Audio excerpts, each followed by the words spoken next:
Well, on balance, I think trade has been beneficial to the United States, yes. I was majority leader when we passed NAFTA. I supported it.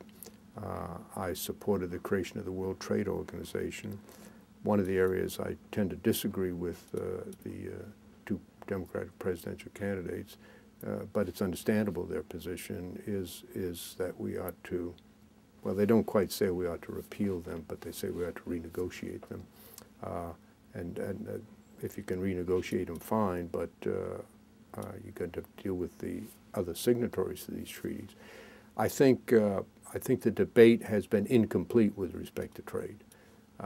It is true that it does produce adverse effects. Of that, there can be no doubt. It's like most public policy issues. But it also produces very beneficial effects, which we ought to include in the debate and in a discussion. I do believe strongly that we can do a much better job in negotiating trade agreements to deal with the very troubling issues of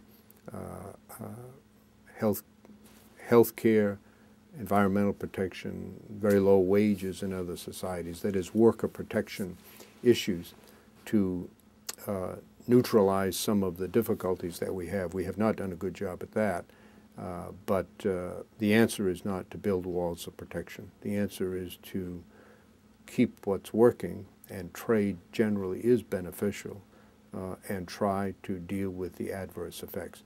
The reality is, of course, that there is dislocation. There's much dislocation, but it's very hard to identify a specific and direct cause and effect relationship with respect to all dislocation, because much of it comes from a dynamic free market economy. And you want innovation. You know, there used to be a lot of people in this country employed in the manufacture of stagecoaches. There aren't any anymore. They all, when the motor vehicle was invented, stagecoach production ended and people made motor vehicles, and that meant dislocation for those who've been engaged in stagecoach production and other related industries. But the country's clearly better off. That didn't have anything to do with any trade agreement. That was the result of innovation in a dynamic free market economy, which we have, which we won, and which we should encourage. I emphasize, I'm not for just trading for the sake of trading. You have to have an objective, and we can do a much better job at mitigating the admittedly harsh effects on individuals. When I was a boy, my mother, as I mentioned earlier, was a textile mill worker. And she worked at a number of mills. I think at one time there were about 20 textile mills of one kind or another within an hour's drive of our home.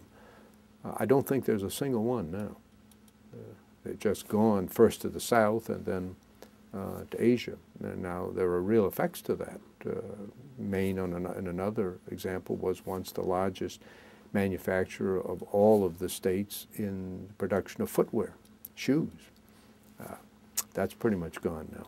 So you get benefits, you get disadvantages, but you can't build walls.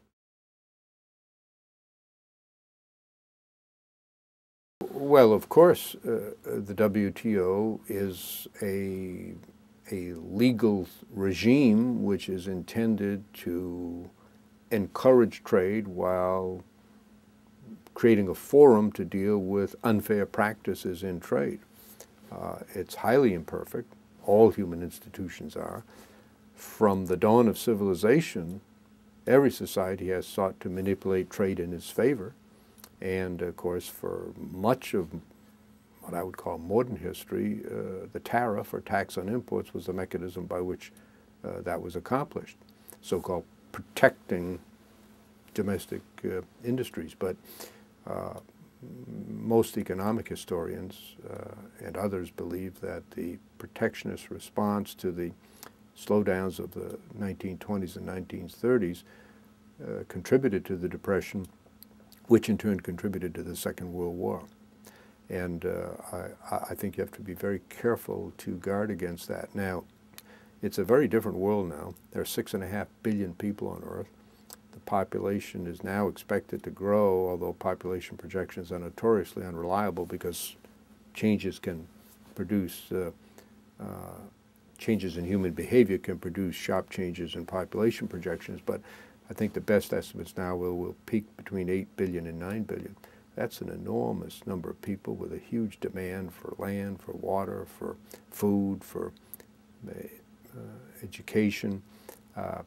To think that you can deal with those issues, and 90% of that population growth will occur in poorer areas. Think you can deal with that by creating protectionist walls, I think is a profound error.